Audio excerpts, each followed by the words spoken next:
आज हरतालिका तीज है। इस व्रत को सुहागन महिलाएं रखती हैं। ये व्रत निर्जला व्रत होता है।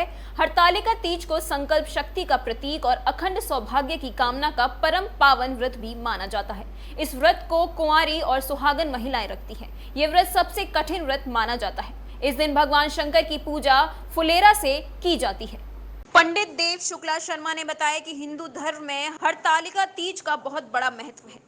भाद्रपद के शुक्ल पक्ष की तृतीया को हरियाली तीज मनाई जाती है। पौराणिक मान्यताओं के अनुसार इस दिन भगवान शिव और देवी पार्वती का पुनः मिलन हुआ था। हरतालिका तीज को संकल्प शक्ति का प्रतीक और अखंड सौभाग्य की कामना का परम पावन व्रत माना जाता है।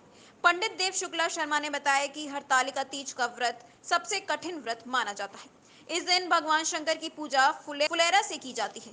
हरतालिका तीज में फुलेरा का विशेष महत्व माना जाता है। उत्तर भारत के कई राज्यों में इस दिन मेहंदी लगाने और झूला झूलने की भी प्रथा है। इस त्योहार की रौनक विशेष तौर पर उत्तर प्रदेश के पूर्वांचल और बिहार में देखने को मिलती है।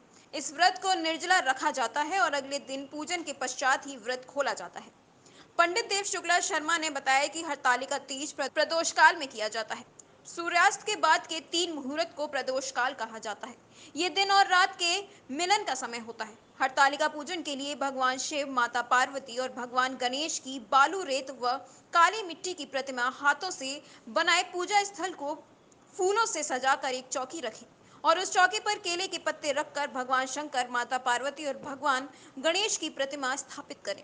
इसके बाद देवताओं का आह्वान करते हुए भगवान शिव, माता पार्वती और भगवान गणेश का पूजन करें। जैसा कि पुराणों में विदित है कि हमारे हिंदू सनातन धर्म में भाद्रपद मास की जो शुक्ल पक्ष की तीज आती है उसको हरतालिका तीज के रूप में मनाया जाता है।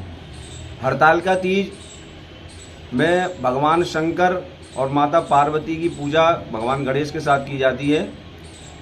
ऐसा कहा जाता है कि आज ही के दिन माता पार्वती ने भगवान शंकर को पाने के लिए घोर तपस्या आरंभ की थी और आज ही के दिन उनकी तपस्या प्रारंभ हुई थी और सुहागिन स्त्रियां अपने पति की रक्षा के लिए माता पार्वती के साथ भगवान शंकर की और भगवान गणेश की पूजा करती हैं। कब होती है ये पूजा? ये पूजा रात्रि में सूर्यास्त के बाद प्रारंभ होती है और 8 पहर तक ये पूजा की जाती है।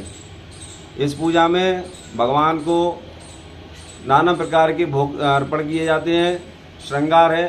सुहागिन स्त्रियां ही ये व्रत करती हैं अपने पति की लंबी आयु के लिए, रक्षा के लिए, और कुंवारी जो लड़कियां हैं वो भगवान शंकर के स्वरूप अपने पति को प्राप्त करने के लिए ये व्रत करती हैं। क्या दिन की पूजा होती है? ये रात्रि में 8 प्रहर की पूजा है और इस पूजा में माता पार्वती को 16 श्रृंगार अर्पण किए जाते हैं और जो महिलाएं पूजा करती हैं वो भी पूरे 16 श्रृंगार से सज्जित होकर के और नाना प्रकार के व्यंजनों के साथ में फल, पुष्प, धूप, नैवेद्य इत्यादि से 8 पहर भगवान शंकर की, माता पार्वती की पूजा करती हैं और सूर्यास्त के बाद ही ये पूजा का विधान है। ठीक है।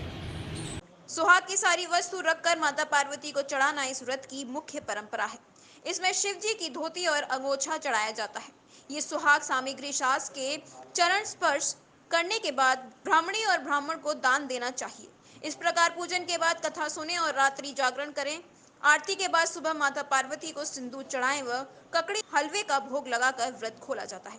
प्रातः दर्पण न्यूज के लिए आगरा से राजा सूर्यवंशी की रिपोर्ट। आगरा के सर्वाधिक सबसे लोकप्रिय चैनल प्रातः दर्पण न्यूज चैनल के यूट्यूब चैनल को सब्सक्राइब करें और हाँ, बेल आइकन दबाना ना भूलें। चैनल के फेसबुक, ट्विटर, इंस्टाग्राम पेज को भी फॉलो करें।